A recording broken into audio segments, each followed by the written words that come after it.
I'd just wait a couple of more minutes, Ian, until Yeah. like 3 after or something. I'll pull up the screen so those arriving can I'll just show the screen. So we have a splash screen for folks. I'm told we have 30 registrants at least, so maybe once we hit that number, we can. Sounds great. Carla, maybe now that I've got, can you see the splash screen, the title screen now? Yeah. Okay. So maybe just let me know when you think it's appropriate to go. Okay, and you already tested the link to my dashboard? Yep, it's already got it open, so we're good. Okay, awesome. So we're already at 26. I'd wait just a couple more, like a minute more or two, and then I'll give you the go, okay? Sure.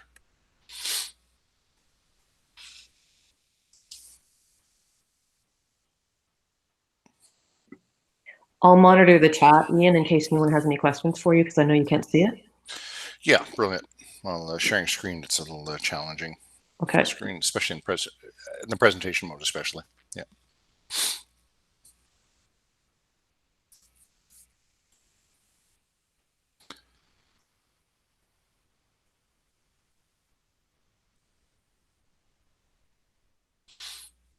Can you see my mouse as well? I'm just interested. Can you see the mouse moving on screen?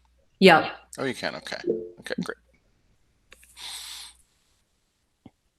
All the different tools, they all have different capabilities, slightly different capabilities, although they all try to keep up with each other.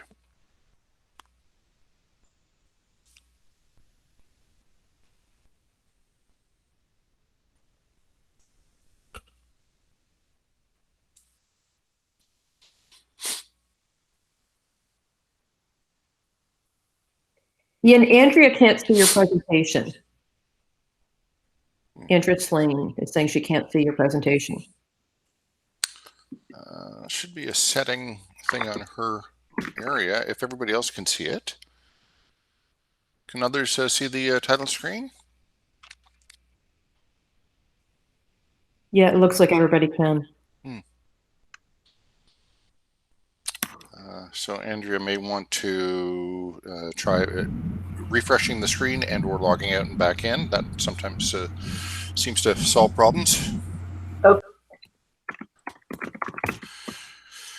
In the music business, we used to call that the Swedish reset. If it doesn't work, turn it off, turn it on again. Oh, it works. I can see it now. It's good. Oh, brilliant. Thank you. Great. Okay, so we're at 2060, and I would go. Sure. If there were latecomers, we'll just join. Great. So if you guys want to start recording, please feel free and let me know when that's ready.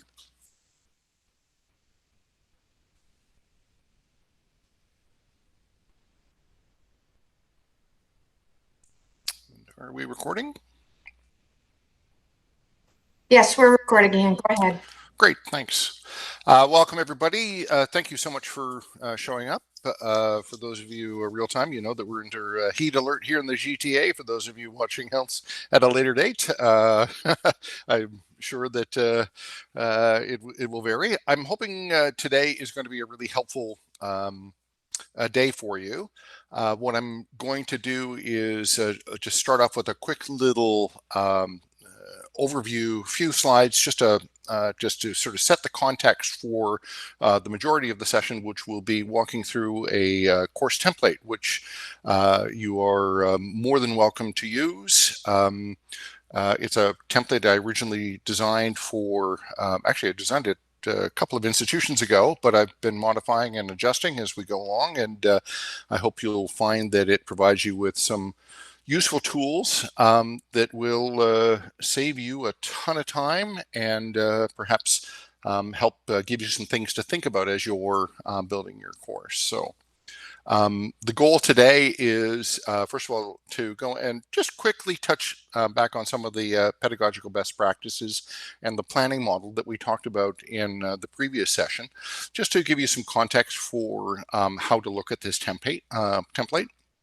And then, as I say, I'm going to demonstrate some of these time-saving tools, techniques for developing your online course. So just as a reminder about just sort of general guiding principles for online course design, it's really important to be very purposeful in what you're doing. Understanding and being clear in the reasons for why you're doing something online, and how you and or your students specifically, how they need to do what it is you're asking them or expecting them to do. We don't have the advantage of seeing sort of glassy-eyed faces when teaching online. So making sure that you give them all the sort of materials they need to do what they need to do is really important when delivering online courses. The courses, and you will see this template is very student-centered. It attempts to be very clear in the way in which it's designed, laid out, but also, of course, in the instructions.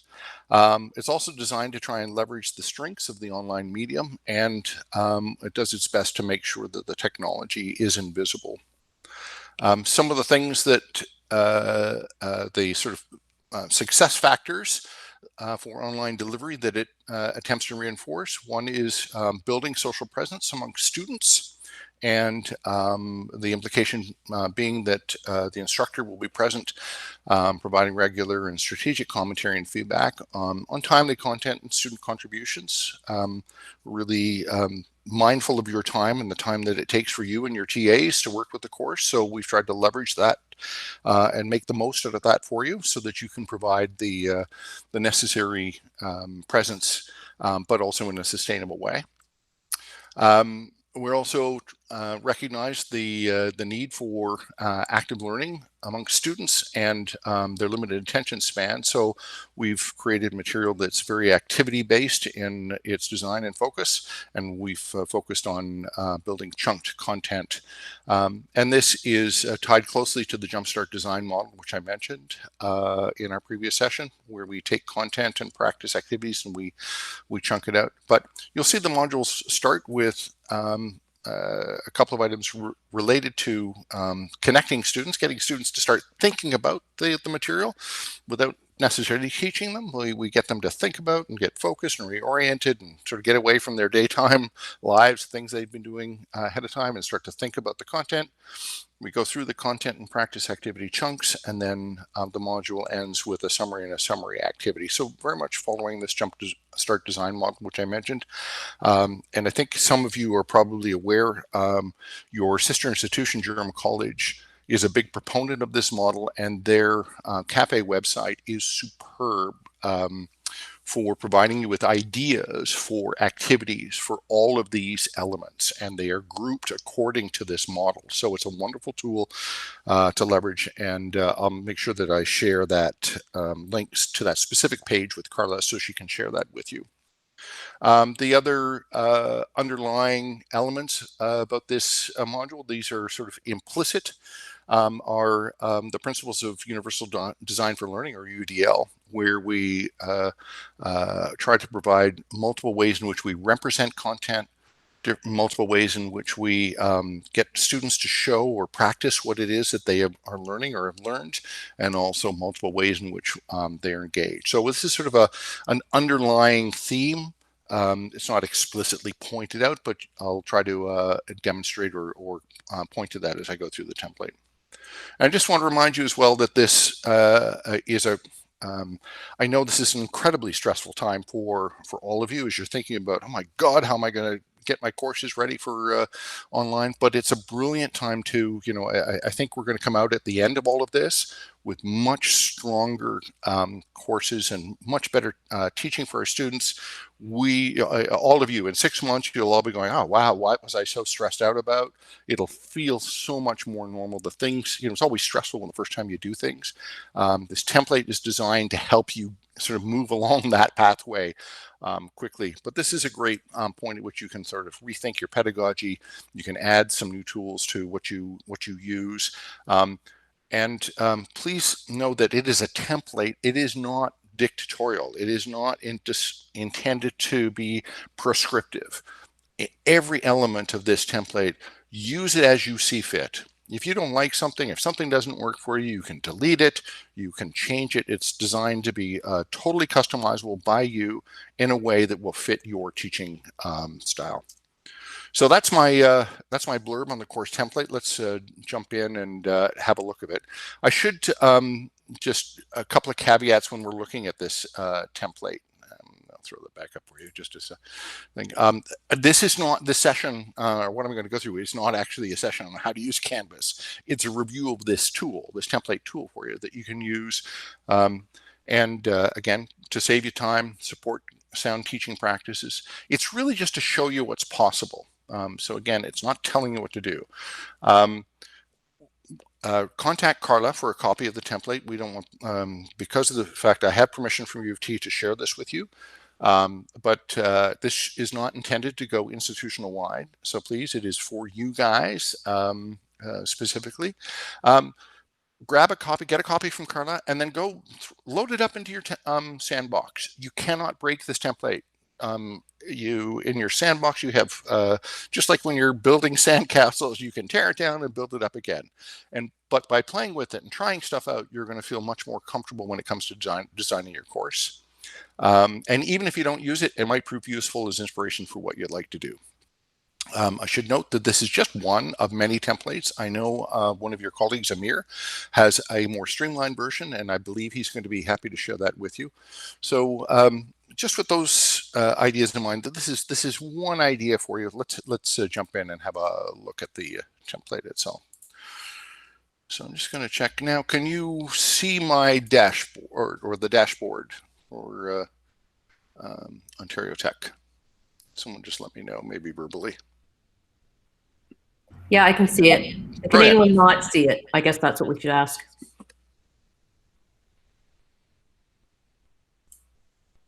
I think we're good, Ian. We're good. Okay, well, let's jump in.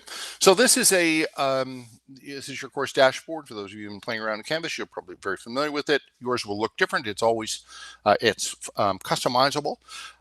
Many of your courses will probably have these colored tiles. What I'm going to show you is a template here, and this is where we've added a course image to the tile. And I highly recommend that you look at doing that. It helps to make your course jump out easy, fast for students to find, and you can there are a number of ways you can customize it. This uses a course image which is used throughout the course. So again, I highly recommend you try to come up with a common image that you can apply across your course. And there's a reason for that. It's not just a capricious preference.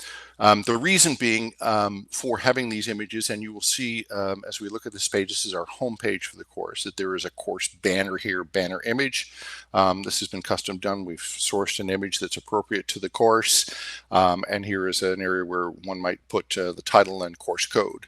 The reason for including these course banners on all of the pages is because Canvas, while a wonderfully strong tool, has a couple of little niggly bits that are that we try to address from a student perspective, and that is that when you're looking up on the top here, when you navigate through courses, this area up here is called the cookie crumbs or the crumbs, and this usually shows you where you are located in a course. So it would say, okay, I'm in Carla Cesaroni's course, whatever, that would be the course title, and then in a normal way, you would say, okay, module 3, and then the topic. Well, Canvas doesn't quite work that way because of the way it handles these course banner images for you. They can be any size, etc. you'd like, and you can certainly custom do them to your liking. But this is sort of the first item that you'll see that's embedded in the template. It also adds a nice little visual pop. One of the critiques of Canvas is it's a lot of white space. So this tries to add a little bit of visual pop, as well as giving appeal, as well as having some having a functional component. And everything here has a function. So this is the home page of the course. You'll always be able to find where you are by looking at the course menu on the left-hand side. Every course has a home page. You can determine what that is. This is a templated version for you. So it's, at the top, we have the menu, the banner. I've included a little separation line there. And then we get into some sort of boilerplate text. Anything that you see in gray or gray italics are sort of suggestions or areas where you would need to go and add your own material. Just a quick point, you can edit everything. just by clicking the edit button. It takes you into an edit function and pulls you up with an HTML editor. Hold your mouse over top of any of these tools and it tells you what they do. And you can open these things up to give you a little more screen real estate for playing around within the editor, if you like. I just wanted to point that out to you because, as I say, everything is editable. So some boilerplate text here. Welcome to the course, maybe a description. I think Carla has gone and added a brief little description for her course here. Just be obviously course specific. You probably pull that from your syllabus and your course description. You'll see here there's a little silhouette. This is a placeholder for a picture of you, the instructor. Students like to know what the instructor looks like. It adds a nice little personal touch. So if you're comfortable doing so, there's this silhouette actually appears in 2 locations, and I'll try to remember to show you how to quickly go and change anything that appears in multiple locations very quickly. So this is a quick way that you can go and replace that with a picture of yourself if you wish. If you don't like it, you can get rid of it. Just click edit and delete it. There's a section here for your objectives or your learning outcomes, whatever way you would prefer to go and address materials. And then we have some very clear instructions on what students should do, how they get started with some quick button navigations, as well as then the bulk of the course materials. The course is organized on a module, or the template is organized on a module basis, where you would group material, say on a weekly basis or perhaps a thematic basis. So it's basically the way Canvas works is modules, which are really like folders that contain pages, and that's where the content takes place. So I've created these buttons for you. A quick click on any of these will take you into the first page of any of these areas. Each of these are modules. So there's a start here module, and then I've created 12 modules for you. If you only have 11 or 10, then you can just go in and delete any of these. Adding these buttons is a little complicated, so I'm going to try to provide Carla with some information on how to do that. But this is a nice little navigation tool for students to use. And then a little, have a great time with your course. You put your name, etc. Again, edit this to the way in which you like. So let's go and take a look. What I'm going to do is, you would think I'm going to start here with the start here module, but what I'd actually like to do instead is show you a content module, because that's where you're going to be spending most of your time. The start here module I will absolutely demonstrate, but it is it's an onboarding module for students. There's a couple of pages you need to edit in it, but let's look at sort of the meat and potatoes of what you're going to make in your course first, and then we'll jump to that. All of the modules can also be accessed through the modules menu, which is the way people normally do it, but there's a little value add there. So I'm just going to compress these.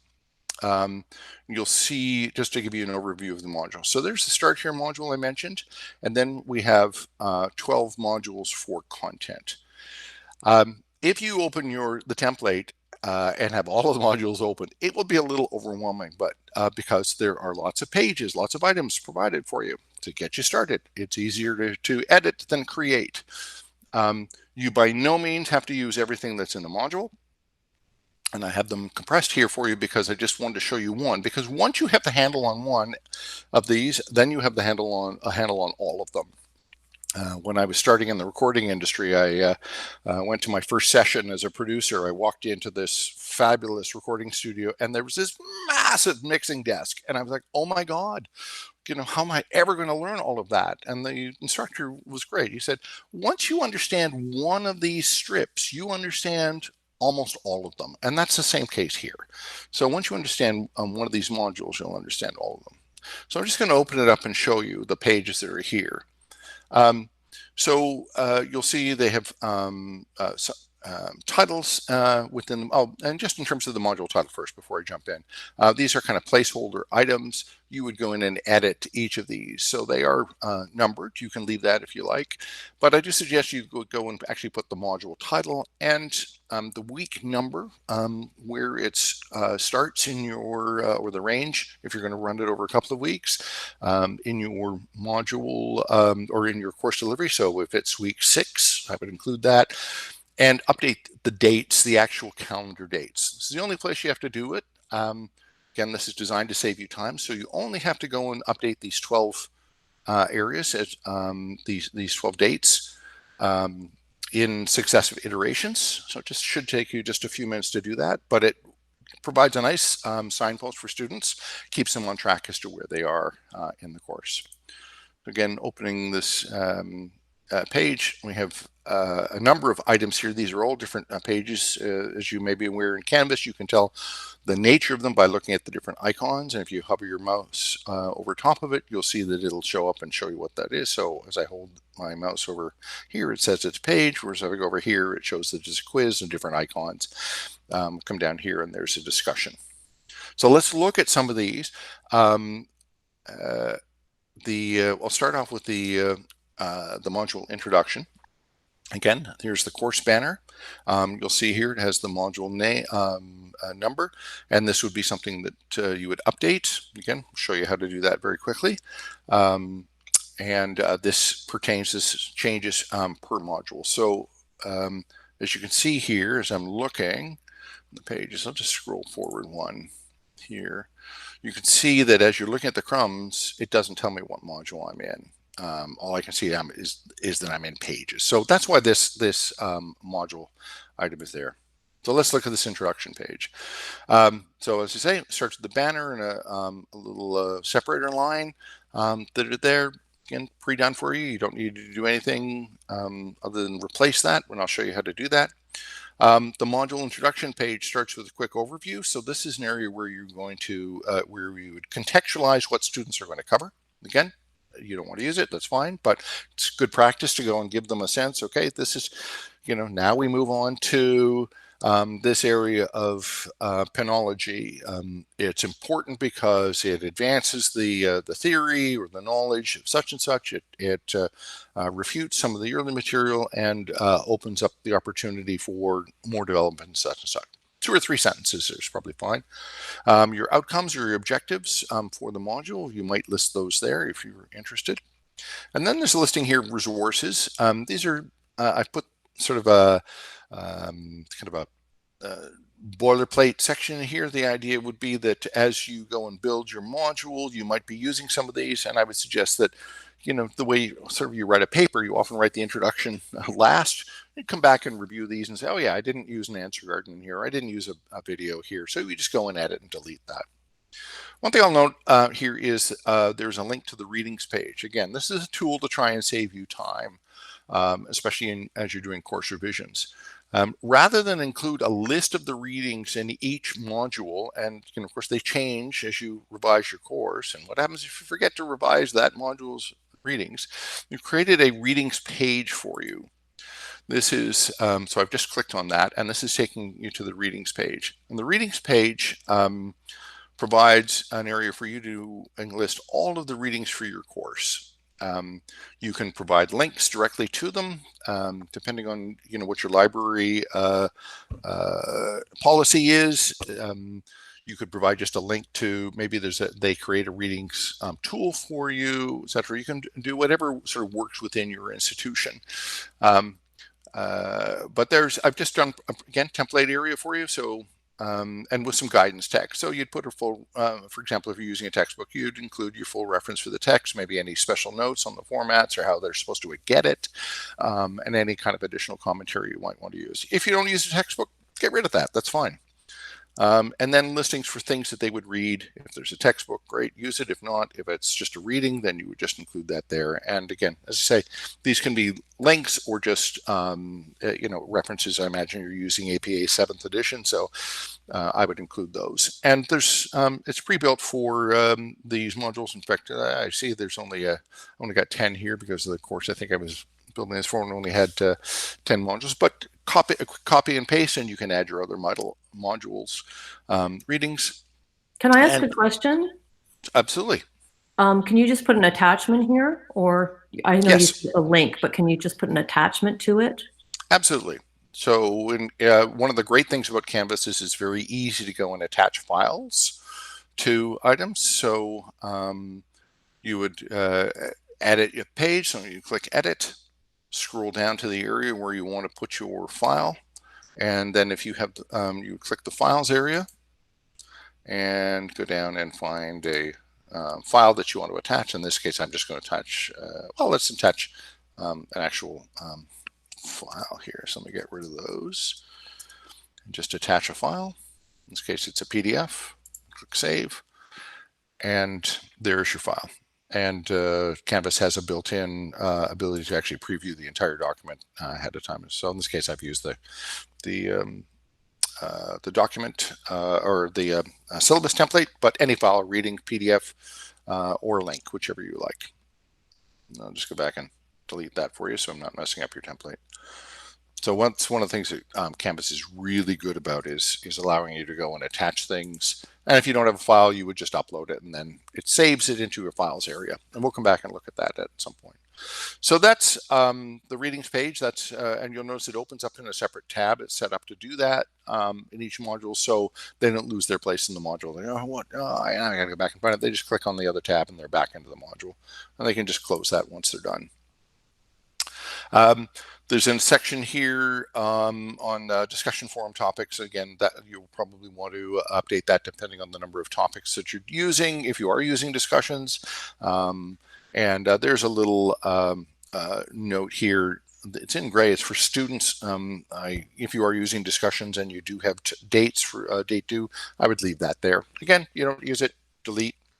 A little section here on the amount of time it should take for students to finish the module. It's nice for them to have a sense of that.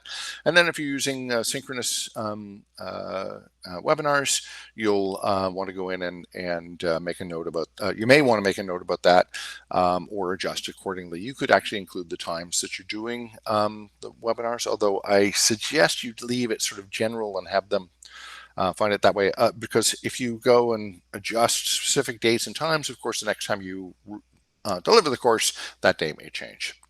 So that's sort of an overview course. Now I talked about connection, overview of the module. I've talked about connection activities.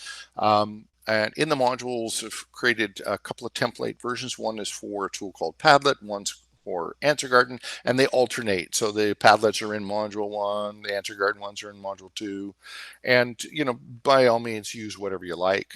It's just there again to get you kind of started and give you an idea for something you might do as your connection activity. So in this page again, module banner, and a section for you to describe what the activity. And then there's a section for specifics or procedural instructions to make it clear to the students what they would have to do for this. After a while, especially with Padlets or Answer Gardens, if you use them frequently, you'll be able to roll back some of the instructions on here. You may be able to delete some of them, but certainly for the first few times, it's really important to make sure that you give clear instructions. So this is sort of a guide. Oh yeah, that's right. I've got to include clear instructions step by step and what they should do. So they're never sitting at 2 o'clock in the morning going, what the heck do I have to do here? I've also included for these Padlet activities, I've included a link to a separate page which provides some more information on Padlet walls. So they don't have to go to it, but it's there for them. Click on that. It takes them some instructions, more detailed instructions on how to use the Padlet tool. Same, I believe, is in place for the Answer Garden, but the Padlet tool is a little more robust, so I've given them a little more instructions there. And then you have the area for the Padlet wall itself and instructions about that you should embed it there. Padlet is a wonderful tool for having great user-friendly guides, so there's clear instructions on how to go and do that. I think anybody, you don't have to be a programming expert to do it. So I've moved on to the actual, so now we're into the content. So we've covered off sort of the overview of the module. Here's what you're going to do. Here's a connection activity. Now this is where we get in, where the rubber starts to hit the road. This is a content and activity, chunked content and activity item. Again, the banner, you're seeing this on every page. You only have to replace it once. And when you do, it will automatically update all of the pages with the relevant banner. So, don't be freaking out going, oh my God, how many times am I going to have to replace that? So this content area, you'll see that, but I forgot to mention there are icons here. These are designed to, as a visual reinforcement to ensure that students, click to the kind of activity that's taking place or the kind of information that's there. These are not Canvas icons. They're actually images. They are provided as part of the template and stored in the template files area for you. And you can replace them anytime you wish. So content activity, a content and practice activity item includes the area for where you would do the content. Feel free by all means to change this title. It says commentary, but maybe it will be more focused on the title of the item, or it might be, instead of text, it might be video, or it might be an image. So a description of that, an area for some text to sort of reinforce whatever it is that you're placing in there. And then an area for the activity. Again, a prompt for you to think, oh yes, I got to come up with a practice activity here. So that this is sort of where you would start to go and take your 15 minutes of content material and put it in there. So in many cases, maybe you've got a reading. So it'd be instructions like, okay, so go to Cesaroni and McPherson and read up until the end of introductions to course templates. And in that section, the authors establish, blah, blah, blah, blah, blah, blah. Or they're trying to, or they focus on, etc. So don't pre-see, you don't need to pre-see what's in the article. It's there, but your expertise is in commenting on these. Why is it there? What's important? What do they get out of it? So that's sort of what you would be thinking about in terms of the commentary. Say, watch this video and look at the way in which they do this. So you're trying to help the students focus on getting the most out of the materials. And then the activity is where you would get them to practice. Again, that Durham College site has great ideas for these kinds of formative practice activities. How well did I understand what I just read, what I just watched, what I just looked at, if it's an image or an infographic. So you create the activity here. Again, you may not want to have an activity every time. So if not, feel free to click and delete. I'm going to go back to the module overview because that page was this one, and you'll see that it looks pretty similar to that and pretty similar to that because these are all identical. So these are, these multiple strips from the mixing decks I'm referred to. So they're just a template for you to go and drop in some material. So as we look at each of these, you'll see it's pretty well identical, except that the title is different, slightly different. So it's a copy. Let's move on to the next one. It's copy number 2, but you'll see this material is all identical. So you would go and edit according to your content. One item that is a little different that we've built into the template for you are a template for practice quizzes. So your practice activity, you might want it just to be a quiz. So I've created a couple of practice quiz templates for you in the module. And again, you would just go in and edit. There's some boilerplate text about why these kinds of activities are important. You'll want to edit it according to the kinds of questions, for example. This one has both multiple choice and multiple answer questions. Maybe it's just essay questions, etc., that you might want to include. But this text from which you can start, and you can go and update your and revise according to the kind of practice quiz that you might want to do. So I've just put that into the module for you twice. There's one here and then a second one there for you. So just to give you some ideas, there's some options. So once you've gone through these, again, use what you like. Don't use it if you don't want it.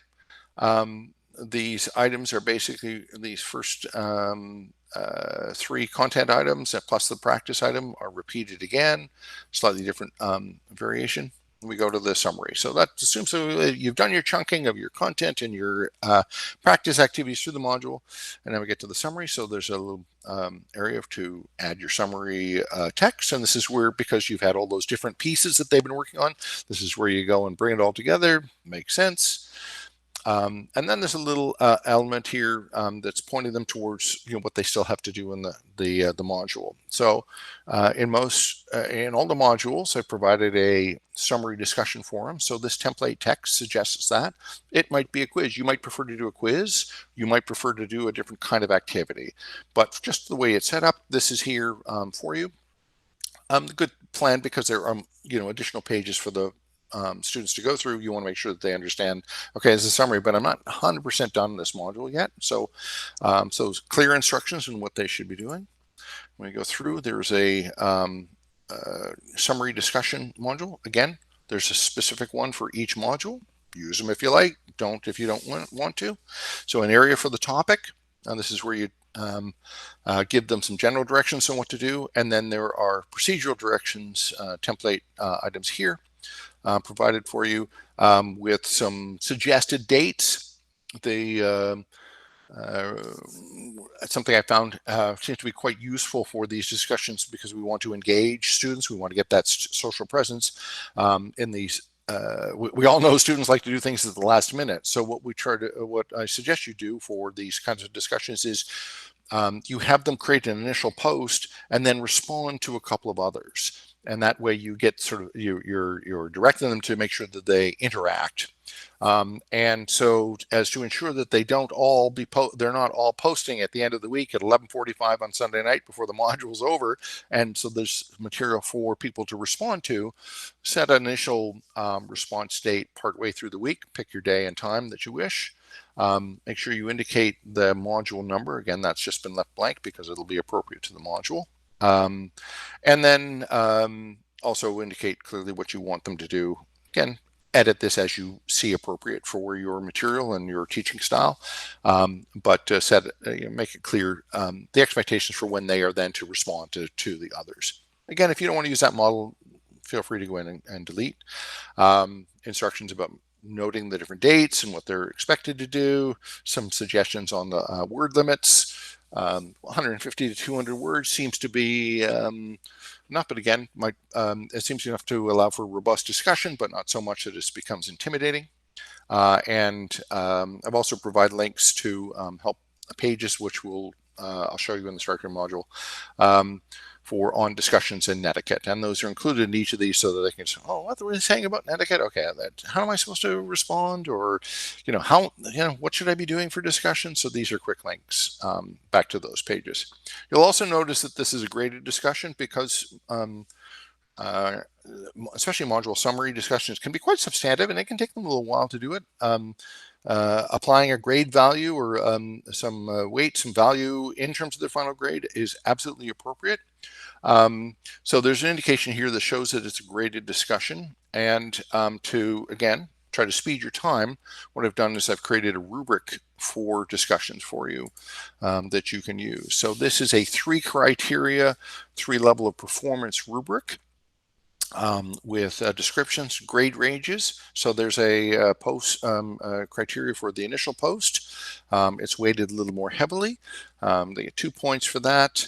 And then there are marks for the responses. Again, very simple kind of criteria, quite clear. This is not intended to take a long time to grade.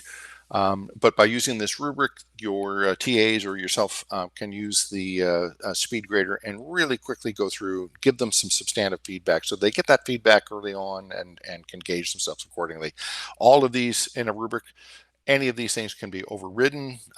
Even if you're just going to use this rubric, you can do that. You can create your own.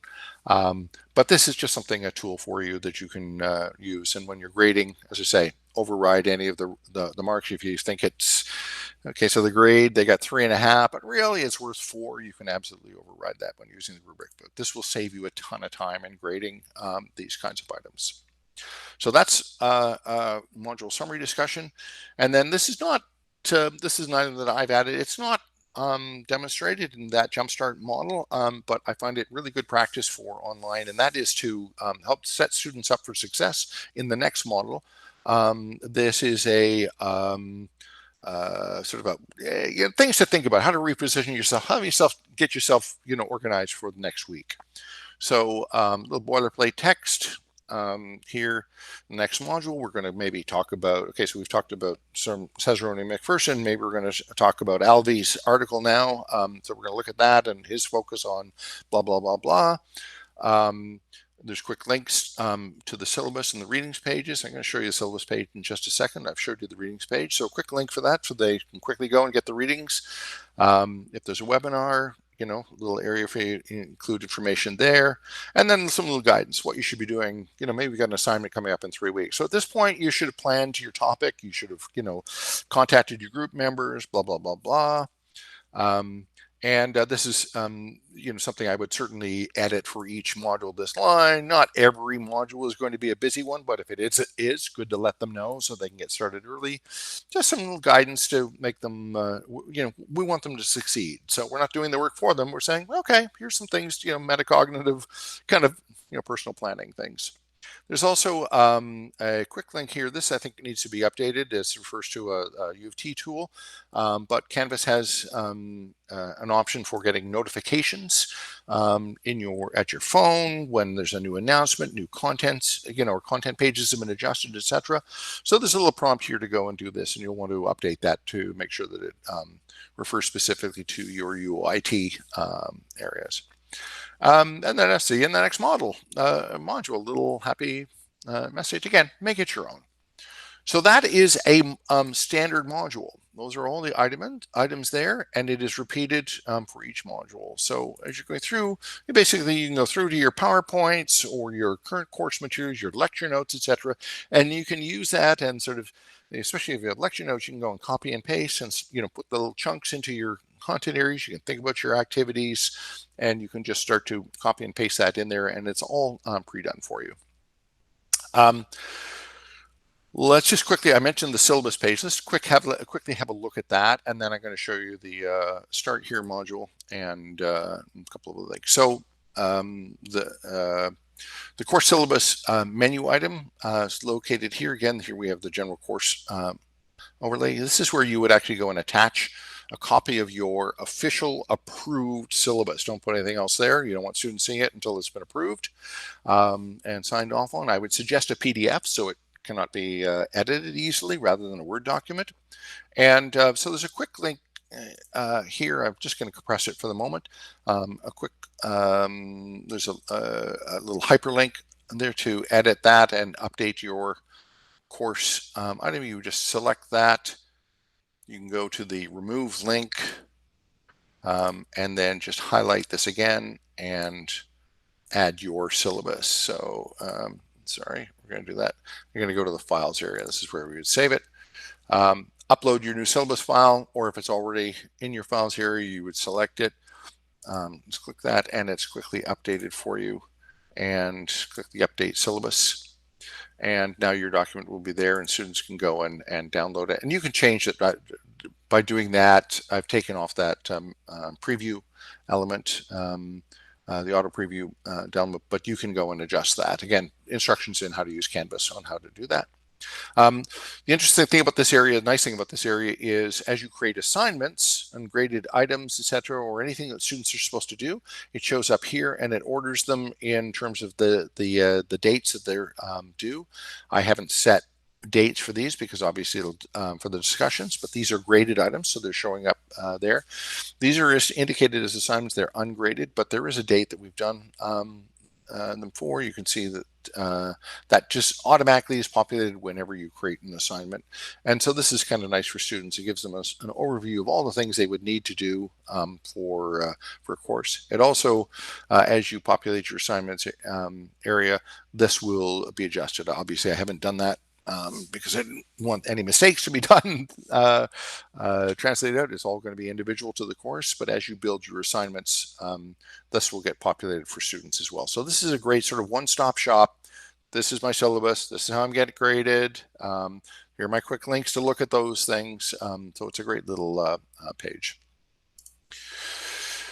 Let's look at the Start Here module. This is fairly robust, so I'm going to go through it. I won't spend a ton of time on it. Please, if you get the template, you spend some time exploring it. But this is one of the biggest value adds for this template, because this is designed to get students onboarded to a course and to the tool, Canvas, the new tool,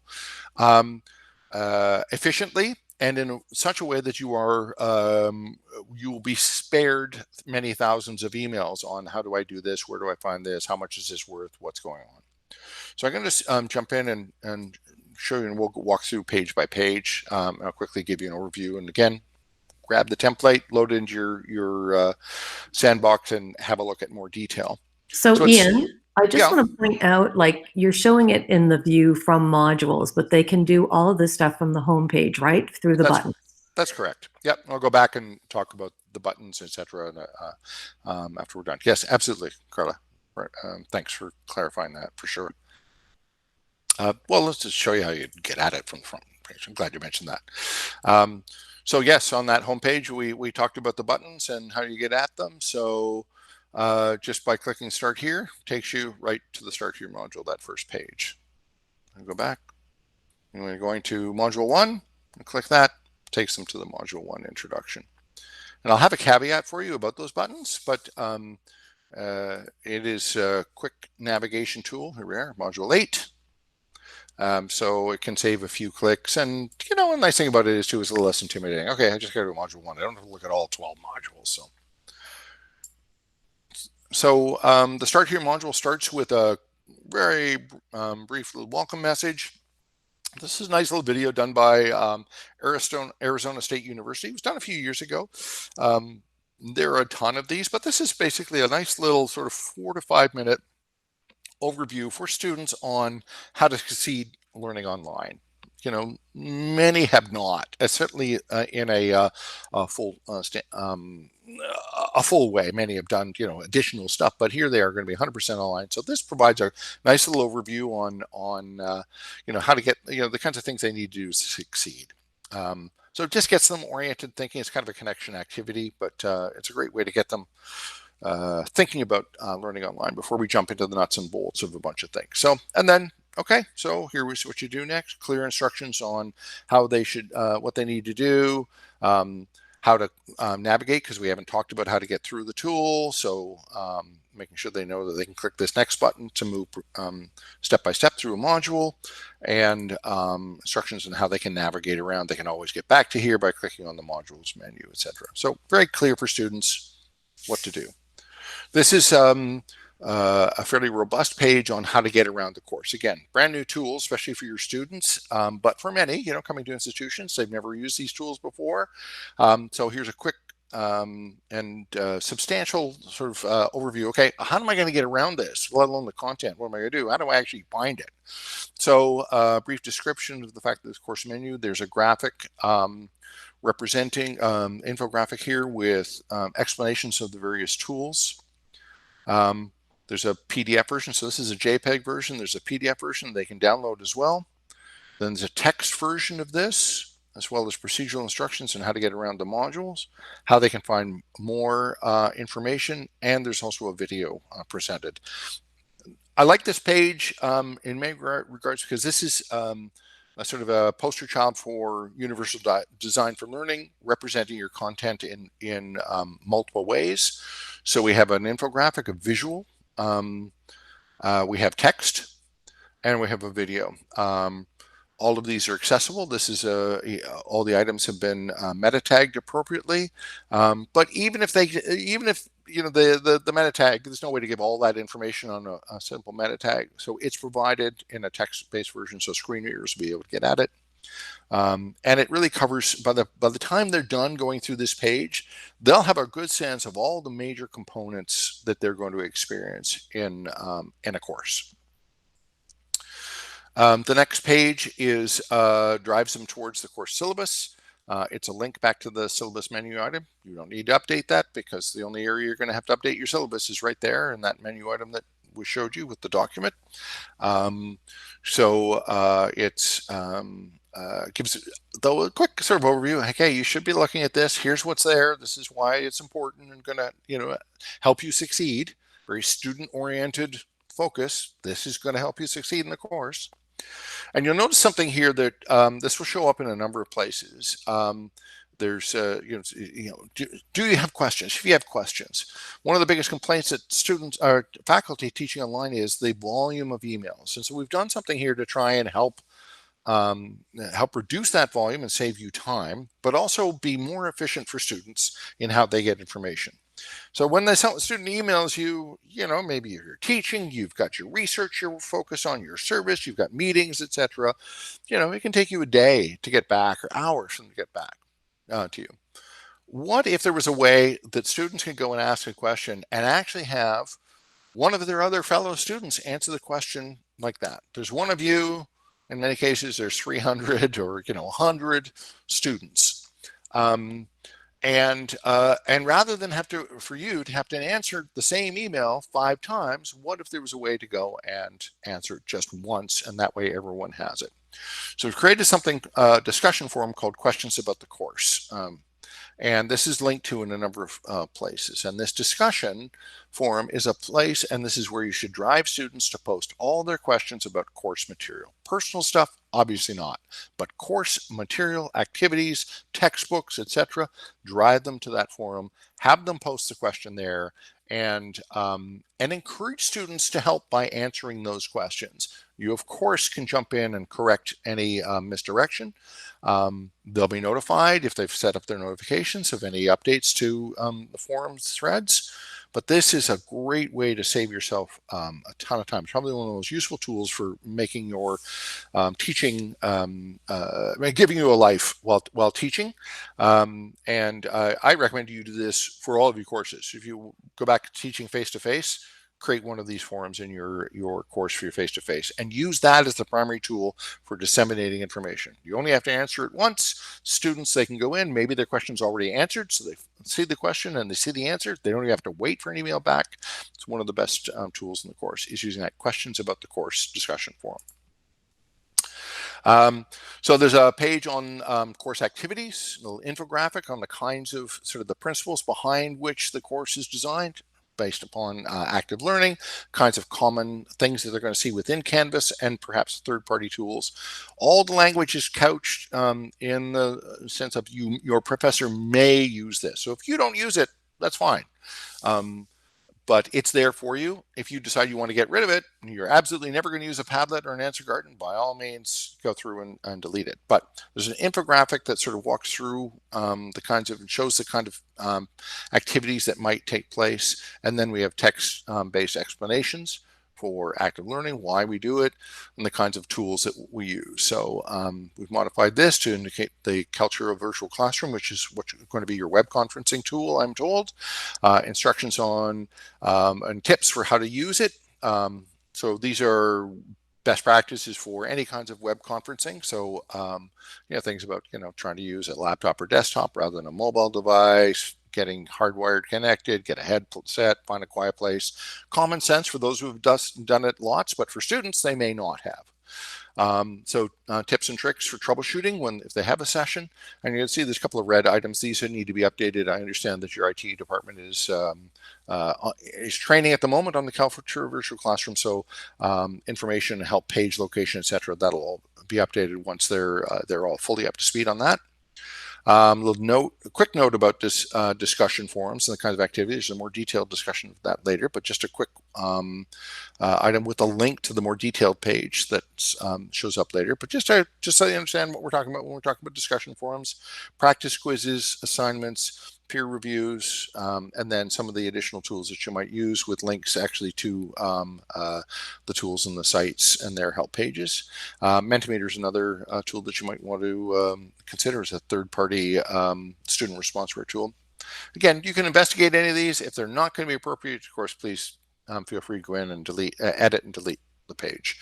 But it's there for you to get you started. Little page then about sort of how to run the course. So we've talked about the course activities. How about the course itself? So the format of the course is section there. Again, link to the course syllabus, how the materials are organized by modules, if you're using webinars. Again, note about readings. And this is something that you'll need to update for every course, but you only need to do it on this one page. And this is the an overview of the ways in which they're going to be evaluated. Students are going to be looking at that. So you go in and look at the various components, and you would update that. So how much it's worth, when it's due, maybe just a brief, I'd say you don't even need to do a necessary description of it, just put the title in there. And I've included one for the online discussion and class engagement section. Again, you don't use it, delete, but it's there just as a prompt. Here's the reading page that we linked to earlier on. This is where it lives inside this Start Here module. So they'll have a look at that. They'll see that as they scroll through and get a sense of the readings. Here's a page on that describes discussions, and this is designed to give students some sense of the expectations for discussion. So they're so used to text speak and all of that. Here's a page that says, okay, here's actually what you should be doing in academic, robust academic environments in discussion forums. So some general guidelines on with their expectations that they would create an initial post, maybe post to responded to others, again, for your course, update that as you wish. And the expectation is that the posts are going to have for grades, are going to have substantive responses. So what the heck do you mean by that? So, a little guide on what that might be. Things that don't count as or wouldn't be considered substantive. So, simple posts like I agree, or maybe something that's just restating what's been stated before. So we're giving them some guidance on what we expect out of them. It will save you a ton of time in grading and having to tell students, oh, that really needs to be more substantive. You can direct them to this page. Say, just go back and have a look at that. This is your, needs to be more substantive. Have a look at about the online discussions page and get more direction. And there's a little guidance on how much time they should be spending on the discussions. Again, this will be according to your course, but for good, substantive, 150, 200 word posts that are well researched, etc. Discussion forums, can take an hour per week for students. There's a good reason for that. It's a superb tool for higher order thinking, more in-depth conversation, building that social presence that we talked about, a great opportunity for instructors to interact with the students, and so to establish instructor presence. And for students to do good posts, they need to spend some time. So so the estimate is that they'll probably spend 25 minutes, maybe half an hour on their initial post, really thinking about it, crafting it, and then maybe 15 minutes responding to a couple of others. So that's where we came up with. That's our ballpark of an hour. Again, edit this as you see fit.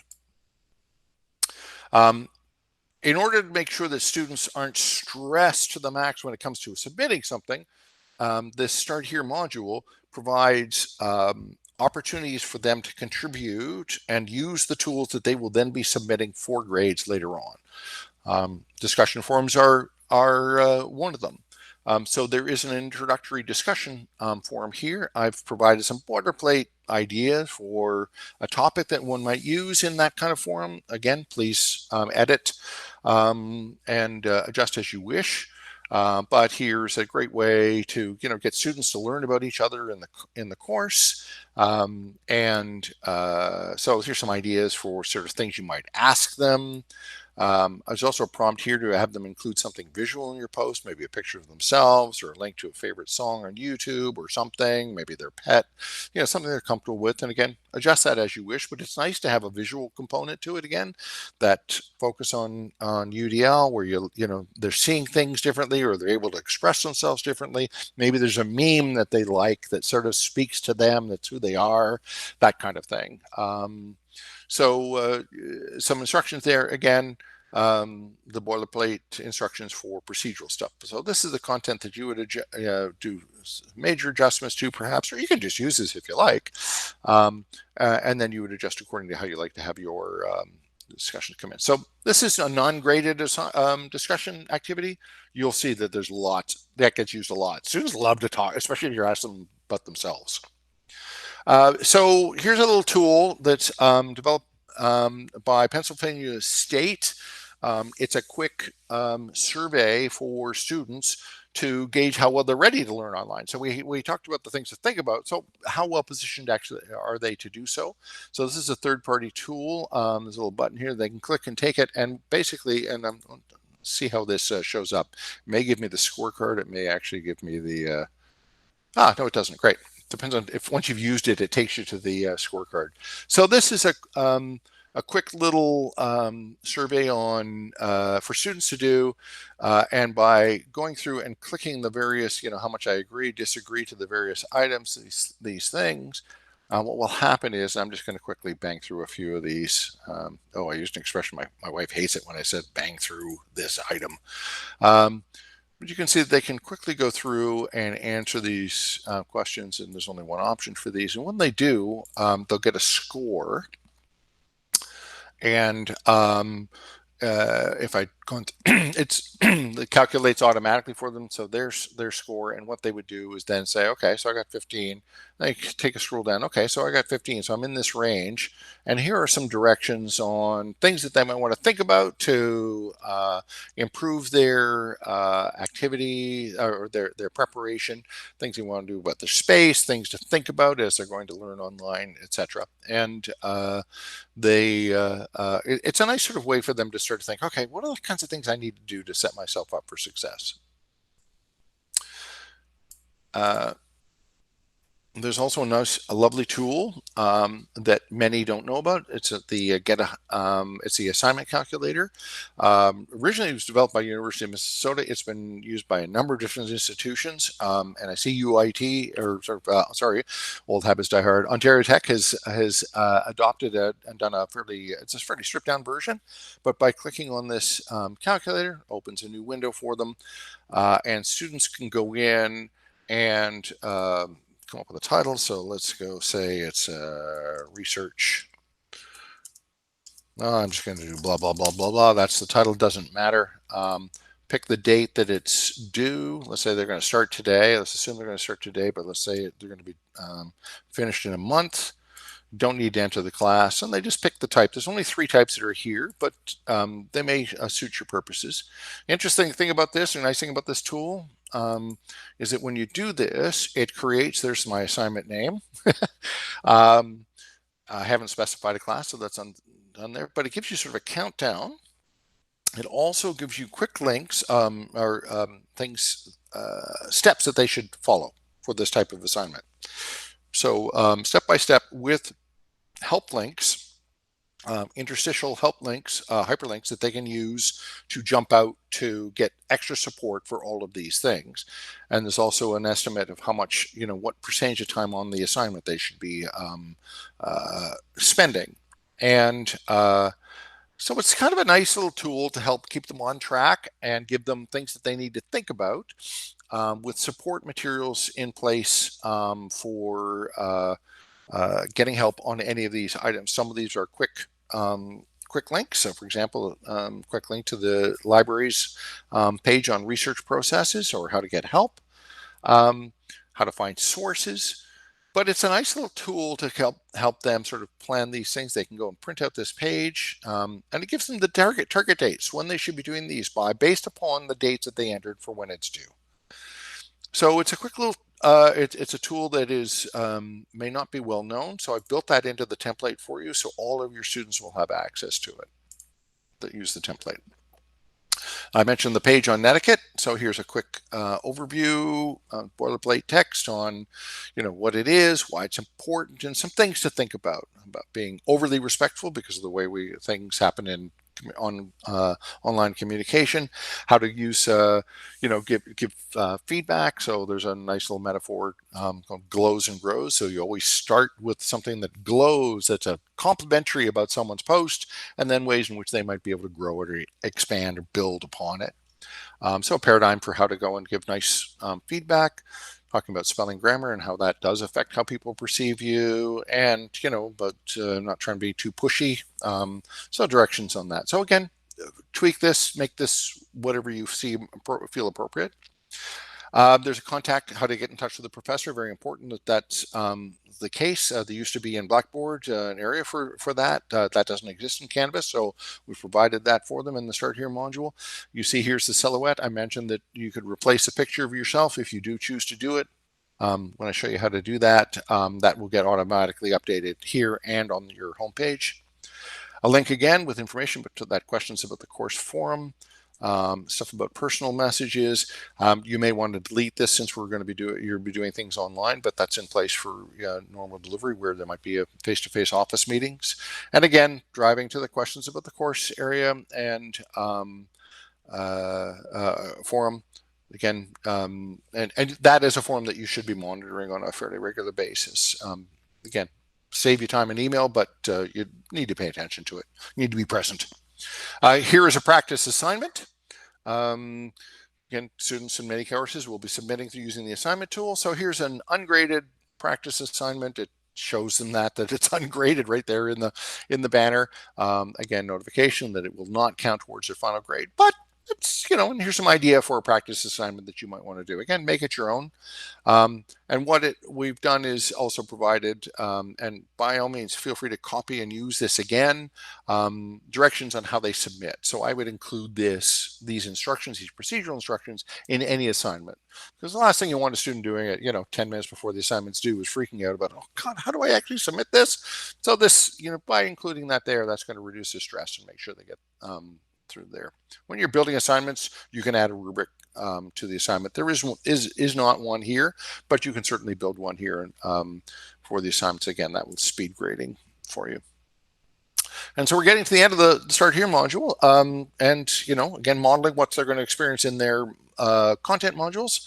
Okay, what am I doing? Okay, so I've done this. Now, what do I got to do? So, little instructions about that, how to get ready for module 1, and again, reinforcement on the getting notifications.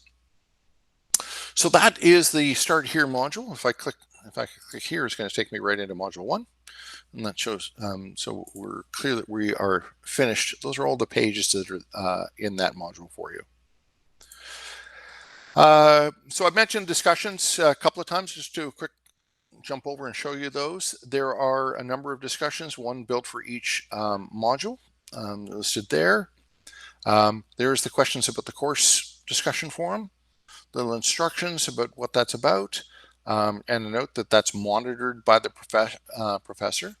That differs from the Course Cafe, which is designed just for students. You may or may not get uptake on this, but we provided it. This is a place for students just to get together. They can share stupid stuff. They can chat as much as they like, but it does notice that it's not monitored by you. So I wouldn't go in and be making a lot of comments there. Just leave that for them. That's an area that they can sort of just use on their own. And you can certainly point direction to it.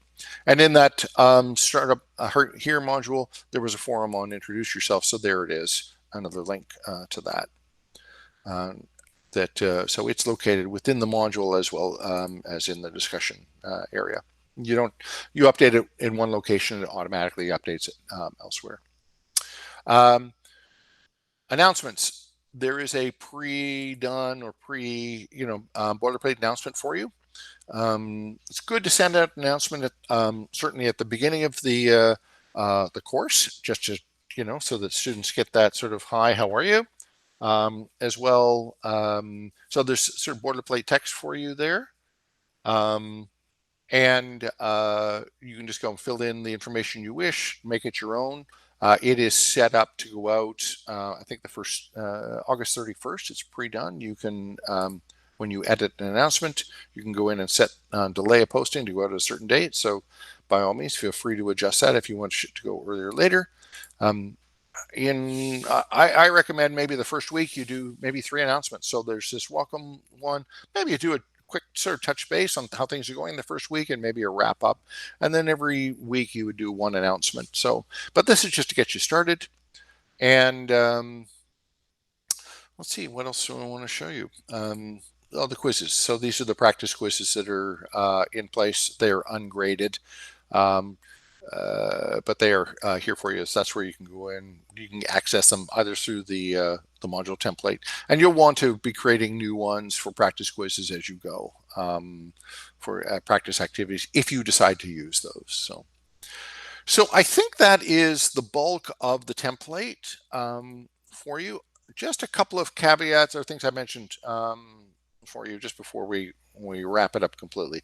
First of all, these buttons in place, they're wonderful tools, but they have a caveat, and that is that they go to a page that has a name specifically, and they won't work if you change the name. So the Start Here module, you'll see, goes to the page that says Start Here. You can edit this page all you like, just don't change this part at the top, because otherwise the button will break. You can update anything within the field that you wish, no problem, but don't edit the title of that item. The same thing goes for the modules. As you see, as I hover my mouse over top of it, it says it's going to the Module 1 introduction page. This one is going to the Module 2 introduction page. So when you're going to be updating these pages and adding your content to it, for these items only that are linked to by the buttons, just don't change that title because otherwise it will break. Again, adjust anything you like in the field, no problem. Just don't change that title. And you can change the titles of any other page in the module. So you can change all of these. In fact, it's intended you are, because these are kind of placeholder titles. No problem. Just don't change the introduction. Otherwise that Ian, can I just jump in here? Mm-hmm. People are asking about the template. So just send me an email if you're interested in it. As Ian indicated at the beginning, Amir has a much more streamlined one. And I will send you the template and how to upload it into your sandbox. I know Ian's gone through this all very quickly, and this may seem very overwhelming, but I guarantee once you've done the Canvas basic training and then go in and just fool around with this stuff, it's so intuitive and it will save you so much time. So as I said, if you're interested in this, just send me a quick email. I'll send you the template and how you upload it into your sandbox. That's where I would play with it. And then once you like it, you'll export it and upload it into your actual course shell. So like I said, it may seem quite overwhelming right now because we went through so much, but you can't break it. So put it in your sandbox, fool around with it, see what you like. And also, as I said, if you want something much more streamlined, sort of along the lines of this, very different in terms of outlay, but Amir has a very, very more streamlined one if you're interested in that instead. Or you can look at both of them and decide which one you like. There are also all kinds online, but shoot me an email. We just don't want this distributed outside of our faculty. Anyone can use it and adapt it, personalize it. We just don't want it flying around UIT. It's just for us. Great.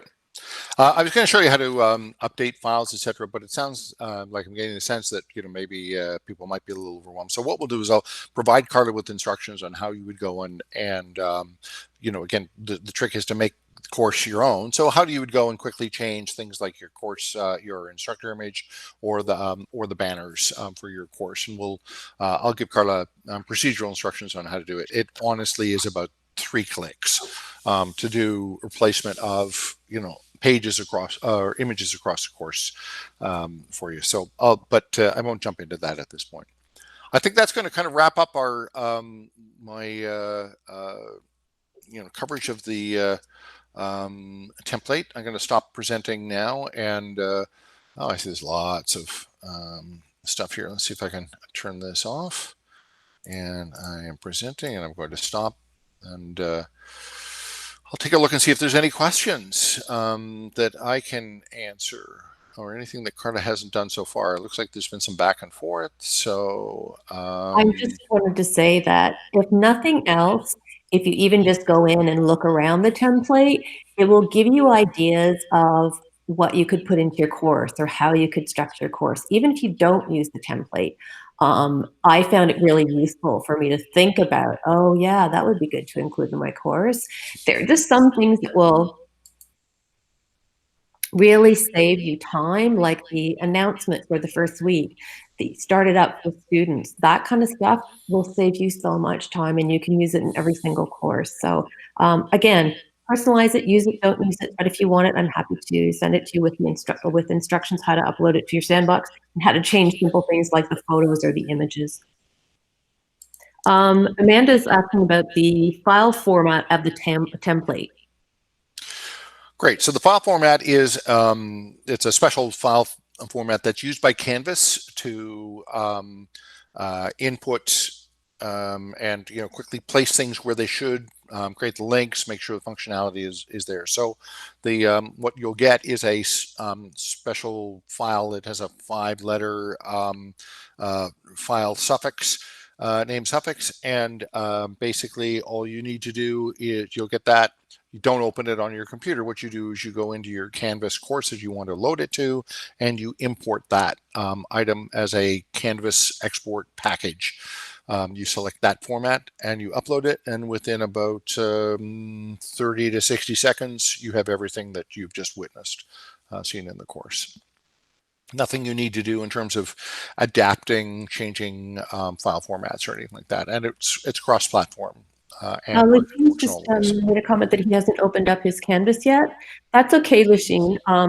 I'll send you the link that you should go to, the Learn link, and it will take you to, they've probably uploaded your courses from last year, and they've set up a sandbox for you, which is like a kind of practice area for you if you haven't opened that up yet.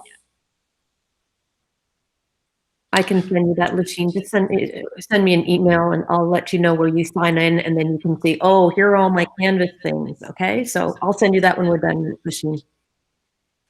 And Amanda, you mentioned a Scorm package. Yes, this is a Scorm compliant package, specifically formatted for Canvas. So I caution you, if you're thinking about perhaps doing an export or grabbing Blackboard Scorm package, you're going to have there's a lot of adaptation that needs to take place when using Scorm packages, as you may be aware. So a number of things work, but then you have to do a lot of tweaking to, especially menu items change, menu functionality, etc., is a little different sometimes. So yeah, this is a Scorm compliant, and you can upload it into other LMSs as well. Any other questions?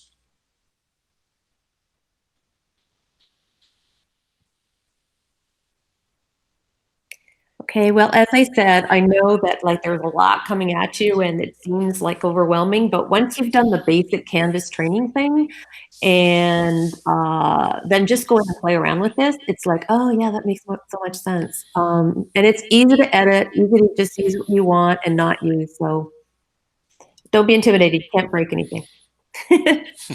I just sorry, go ahead. I just wanted to say thanks to Ian on behalf of all of us, and to you, Carla. Just really, really helpful. I've just uploaded this myself, and basically there's a lot of stuff you can play with, but it's just a matter of putting the content in and changing a few things. So thanks again, Ian.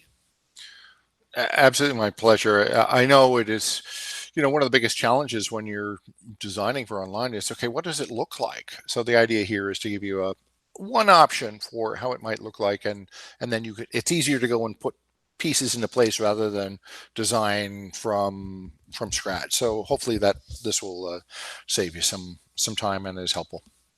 My pleasure to share. Absolutely.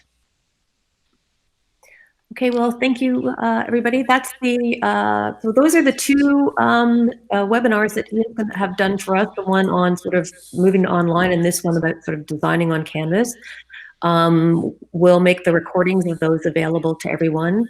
And as I said, if you want this template, just send me an email and I can send it to you with some instructions, basic instructions, how to upload it, how to change photos, things like that. Lasheen, as soon as we get off, I'll send you the things so you can look at what's in your Canvas box already. Okay, thanks everybody. See you, folks.